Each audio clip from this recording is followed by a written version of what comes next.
오늘 성경 말씀은 누가복음 1장 68절에서 79절입니다. 오늘 본문은 사가랴의 예언입니다. 사가랴는 세례 요한의 아버지입니다. 세례 요한의 어머니는 엘리사벳입니다. 사가랴와 엘리사벳은 아이를 낳을 수 없는 나이였습니다. 그런데 하나님께서 사가랴와 엘리사벳을 통해 세례 요한을 세상에 보낼 계획을 하셨습니다. 사가랴는 제사장이었는데 그가 성전에 들어가서 분향할 때 천사가 나타났습니다.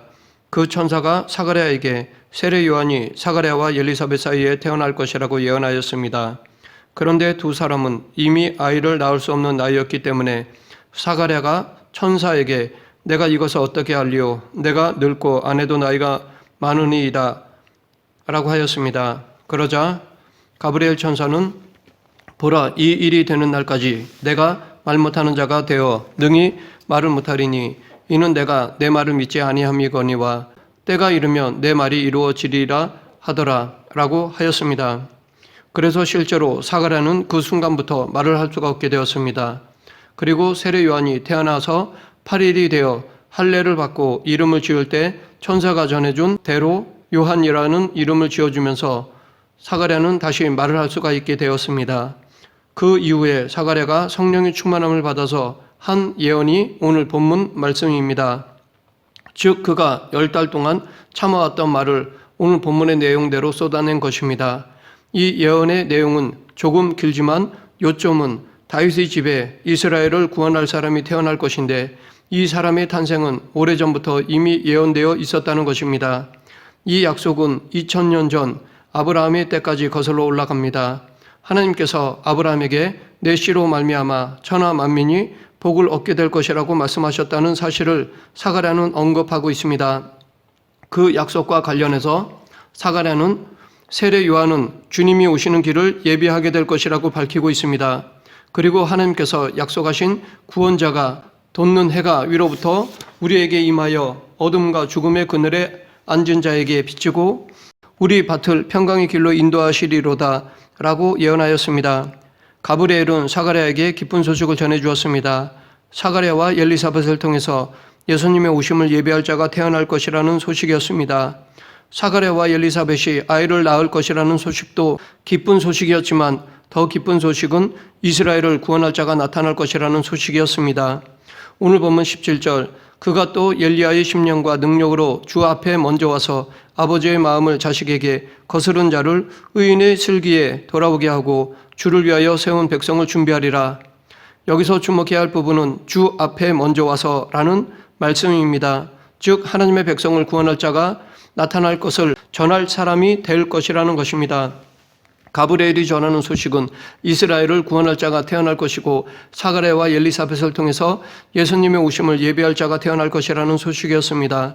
정말 오랫동안 기다려왔던 일이 이제 비로소 이루어질 것이라고 미리 알려주고 있는 것이었습니다. 그런데 사가랴는 이렇게 물어봤습니다. 저도 나이가 많고 아내도 나이가 많은데 우리가 아이를 낳을 수 있다고요? 가브리엘 천사는 사가랴의 반응에 실망했을 것입니다. 가브리엘은 인류 역사에서 일어날 수 있는 최고의 기쁜 소식을 전하기 위해 설레는 마음으로 사가랴에게 왔을 것입니다. 그리고 그 소식을 전했는데 반응은 황당함 혹은 불신이었습니다. 이렇게 사가랴가 전한 말씀을 믿지 않자 가브리엘은 다시 설명해 주지 않고 사가랴의 입을 막아버렸던 것입니다. 이것은 나름대로 감정적인 반응이었다고 생각합니다. 가브리엘이 대단히 황당했던 것 같습니다. 그래서 입 아프게 다시 말하지 않고 사가랴의 입을 막아버렸습니다. 어떤 의도였을까요? 내가 믿지 않아도 이 일은 일어날 테니 내 말이 무슨 말인지 조용히 잘 생각해 보라 라는 뜻이었을지도 모릅니다. 이것을 통해 우리는 사가랴가 기다림을 잃어버렸다는 사실을 알 수 있습니다. 이스라엘을 구원할 자 다윗의 자손 중에 구원이 뿔이 날 것이라는 사실은 예로부터 선지자들의 입을 통해 하나님께서 말씀하신 것이었고 하나님께서 아브라함에게 하신 약속이기도 하셨습니다. 사가랴는 제사장으로서 다른 사람들보다 더 메시아를 기다려야 했습니다. 오늘 본문에 보면 사가랴는 자신이 말할 수 없었던 시간 중에 그 기다림을 회복했다는 것을 짐작할 수 있습니다. 하나님께서 아브라함에게 약속하셨고 여러 선지자들을 통해 이스라엘을 구원할 자가 태어날 것이라고 예언의 말씀을 전하셨는데도 기다림을 잃어버렸던 이유는 기다림에 지쳤기 때문입니다. 지칠 만도 했을 것입니다. 적어도 몇백 년을 기다려왔기 때문입니다. 따지고 보면 아브라함 때부터 생각하면 2000년을 기다려온 것입니다. 이 정도면 포기할 만도 합니다. 하나님께서 아브라함에게 맹세하셨습니다. 아브라함의 씨를 통해 천하 만민이 복을 얻게 될 것이라고 약속하셨습니다.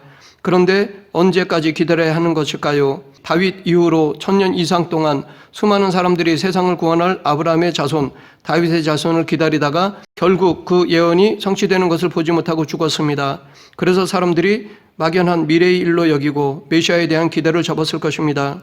어쩌면 사람들은 일부러 기다리지 않았을 수도 있습니다. 왜냐하면 기다리는 것은 너무 힘든 일이기 때문입니다. 더 간절한 마음으로 기다릴수록 그 기다림은 더 힘들어집니다. 실제로 정말 간절한 마음으로 기다렸는데 그 기다림이 물거품이 된다면 살아갈 기운조차 잃어버릴 정도로 맥이 확 풀려버리기도 합니다. 차라리 기다리지 않았다면 실망할 일도 없을 텐데 기다림 때문에 오히려 절망에 이르기도 합니다. 기다렸던 사건이 일어날 기미가 보이지 않으면 어느 순간에 그 기다림은 실망을 넘어 절망이 되기도 합니다. 그 순간 살 소망이 없어지기도 합니다. 혹은 간절히 기다렸는데 그 기다린 일이 일어나지 않을 때 절망에 빠지기도 하고 불같이 화가 나기도 합니다. 아라비안 나이트의 어부와 진이라는 이야기에서 어부는 그물로 고기를 낚다가 바닷속에 처박혀 있던 호리병 하나를 건져냈습니다. 그리고 어부는 뚜껑을 열었습니다. 그러자 호리병에서 한 요정이 나오더니 화가 난 얼굴로 어부를 죽이려고 달려들었습니다. 그래서 어부는 그 요정에게 나에게 왜 이러느냐고 물어봤습니다. 그러자 그 요정은 이렇게 말했습니다. 내가 처음에 갇혀 있을 때는 별 생각이 없었어. 그냥 그렇게 100년이 흘렀어. 그래서 나는 그때부터 누구든지 나를 구해주면 그를 부자로 만들어 줄 것이라고 다짐하고 나를 구해줄 사람을 기다렸지. 그런데 아무런 변화 없이 또 100년이라는 시간이 흘렀어. 나는 마음을 더 후하게 먹고 누구든지 나를 구해주면 그 사람에게 세상에 보물이 묻혀있는 곳을 모두 알려주겠다고 마음먹었어. 그렇게 또 100년이 흘렀지. 그래서 이번에는 누구든지 나를 구해주면 그 사람의 소원 3가지를 들어줄 것이라고 결심했어. 그리고 또 100년이 흘렀어. 그런데도 나를 아무도 구해주지 않았어. 화가 나서 견딜 수 없었어. 그래서 나는 굳게 마음먹었지. 이제 누구든지 나를 구해주면 죽여버리겠다고 말이야. 이렇게 절망에 이르거나 불같이 일어나는 화를 막기 위해서는 오히려 기다림을 멈추는 것이 더 좋을 수도 있습니다. 그래서 많은 유대인들은 일부러 기다리지 않았을 것입니다. 희망 없이 사는 것이 오히려 고통을 더 줄이는 방법이 될 수가 있습니다. 사가랴도 비슷했을 것입니다. 그래서 그는 구세주가 태어난다는 소식을 듣고도 그 말을 받아들이려 하지 않았습니다. 그러나 그것은 옳지 않습니다. 사가랴가 그리고 유대인들이 기다림을 잃어버리는 것은 옳지 않습니다. 그들은 반드시 기다리고 있어야 했습니다. 세상 모든 사람들이 복을 받게 될 아브라함의 자손이 탄생하게 되는 이 놀라운 사건은 하나님이 약속하신 것이었기 때문입니다. 우리는 예수님을 기다려야 합니다. 예수님은 반드시 다시 오실 것입니다. 그런데 예수님은 언제 오실지, 어떻게 오실지 우리는 잘 모릅니다. 2000년 전 예수님을 따르던 사람들은 예수님이 금방 다시 올 것이라고 믿었습니다. 예수님이 다시 오시면 세상의 종말이 이룰 것이라고 믿고 간절한 마음으로 예수님이 다시 오심을 기다렸습니다. 사실 초대교회 사람들이 재산과 소유를 팔아 각 사람의 필요에 따라 나눠줄 수 있었던 것은 종말이 임박했다고 믿었기 때문도 있었을 것입니다.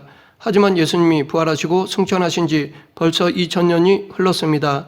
예수님을 간절히 기다려왔다면 이제 지칠 만도 하고 화날 만도 하고 포기할 만도 합니다. 그래서 많은 사람들이 이제 더 이상 예수님의 오심을 기다리지 않는 경향이 있습니다. 그럼에도 우리는 예수님을 기다려야 합니다. 우리가 예수님을 기다려야 하는 이유는 우리가 단순히 예수님을 믿기 때문이 아닙니다. 예수님이 다시 오시는 세상은 예수님이 시작하신 구원의 역사가 완성이 되는 세상이 될 것이기 때문입니다. 우리가 꿈꾸고 바라는 세상이 완성될 것이기 때문입니다. 그 세상은 하나님의 긍휼이 가득한 세상이 될 것입니다. 오늘 본문 78절에도 보면 하나님의 긍휼이라는 단어가 나옵니다. 한국어 성경에는 긍휼이라고만 나왔지만 원어에는 부드러운 긍휼이라고 나옵니다. 이것을 우리말로 의역하면 애끓는 사랑입니다. 부드러운이라고 번역된 단어는 우리 몸속에 있는 내장을 뜻하는 단어입니다. 그 중에서도 주로 윗부분에 있는 내장, 즉 심장, 간, 허파를 의미합니다. 우리말인 애도 이런 의미입니다. 애를 태운다, 애간장을 녹이다도 이런 의미로 쓰는 말입니다. 우리가 원하는 세상이 바로 이런 세상입니다. 하나님의 애끓는 사랑이 임하는 세상이 우리가 원하는 세상입니다. 또한 우리가 바라는 세상은 평화가 넘치는 세상입니다. 우리의 원수가 없는 세상, 우리를 미워하는 사람이 없는 세상이 바로 우리가 원하는 세상입니다. 이는 우리의 원수나 우리를 미워하는 사람이 죽어서 없어지는 세상이 아닙니다. 우리의 원수나 우리를 미워하는 사람과 화해하여서 더 이상 증오나 혐오가 없는 세상을 말합니다. 이런 세상이 바로 우리가 간절히 바라는 세상입니다. 우리가 예수님의 다시 오심을 기다리는 이유는 예수님이 다시 오시는 그날에 우리가 정말 바라는 세상이 완성될 것이기 때문입니다. 그런데 정말 그런 세상이 올까요? 골짜기마다 도두어지며 산마다 언덕마다 낮아지며 고르지 아니한 곳이 평탄하게 되며 험한 곳이 평지가 되어서 여호와의 영광이 나타나고 모든 육체가 그것을 함께 보는 놀라운 사건이 일어날까요? 그렇게 세상이 평평해질까요? 평등한 세상, 정의로운 세상이 될까요? 이런 세상을 꿈꾸는 것은 기분 좋은 일입니다. 하지만 우리의 희망과 기다림과 기대가 커질 때 그것과 더불어 위험도 더 커집니다. 우리가 상상하는 그 세상이 오지 않을 때 우리는 절망에 빠지면서 살 소망도 잃어버릴 수 있습니다. 그래서 우리에게는 기다림의 기술이 필요합니다. 첫 번째 기술은 기다림의 강도를 줄이는 것입니다. 간절한 기다림보다 훨씬 더 중요한 것은 끈질긴 기다림입니다. 그래야 우리는 삶의 방향을 잃지 않을 수 있습니다. 우리의 간절함이 우리를 힘들게 해서 기다림을 포기하게 될 수 있다면 기다림의 강도를 줄일 필요가 있습니다. 이상하게 들릴지 모르지만 너무 간절히 기다리지 마십시오. 하나님만이 그때를 아십니다. 바꿔 말해 우리의 믿음에 인내를 더해야 한다는 것입니다. 둘째, 기다림의 기술은 기다리면서 할 만한 일을 찾아서 하는 것입니다. 예수님을 기다리면서 우리가 할 수 있는 일이 있습니다. 세례 요한이 했던 일을 우리도 하면 됩니다. 예수님의 오심을 준비하는 것입니다. 예수님이 다시 오실 때까지 우리는 하나님께서 각자에게 주신 사명을 최선을 다해 감당하는 것입니다. 오늘 본문에 나온 것과 같이 2000년 전에 오신 예수님은 애끓는 사랑으로 어둠과 죽음의 그늘에 앉아있는 자들에게 찾아가셔서 모든 이들에게 평화를 선포하시고 직접 평화의 길을 걸으셨고 사람들을 평화의 길로 인도하셨습니다. 우리도 다시 오실 예수님을 기다리며 골짜기가 도두어질 수 있도록 산이 낮아질 수 있도록 산에 있는 흙을 골짜기에 뿌려야 합니다. 물론 우리가 그런다고 해서 산이 막 낮아지고 골짜기가 기적적으로 도두어지지는 않을 것입니다. 오히려 우리의 노력과는 반대로 산은 점점 높아지고 골짜기는 더 깊어질 수도 있습니다. 그래도 우리의 행위는 우리가 어떤 세상을 바라고 기다리고 있는지 우리 스스로에게 그리고 세상에게 또한 하나님에게 표현하는 것입니다. 산이 낮아지고 골짜기가 도두어지는 놀라운 구원의 완성은 예수님의 오심으로 완성될 것입니다. 우리는 예수님의 다시 오심을 기다리며 준비할 뿐입니다. 우리는 우리의 생애에 기다림의 결실을 맺지 못한다 하더라도 준비하는 것에 이미 충분히 의미가 있습니다. 말씀을 맺겠습니다. 대림절은 예수님의 오심을 기다리는 절기입니다. 교회력으로 대림절 첫 번째 주일이 한 해의 첫 번째 주일입니다. 교회력으로 마지막 주일은 추수감사 주일입니다. 한 해의 마지막에 우리가 해야 할 일, 우리가 갖춰야 할 것은 감사합니다. 한 해 동안 함께해 주시고 지켜주시고 인도해 주셨던 하나님께 그리고 우리 옆에서 우리와 함께해 주었던 사랑하는 이웃들에게 감사하는 것입니다. 그리고 대림절이라는 시작의 절기에 우리가 해야 할 것은 예수님을 기다리는 것입니다. 예수님은 2000년 전에 이미 오셨고 또다시 오실 것입니다. 기다림은 힘든 일입니다.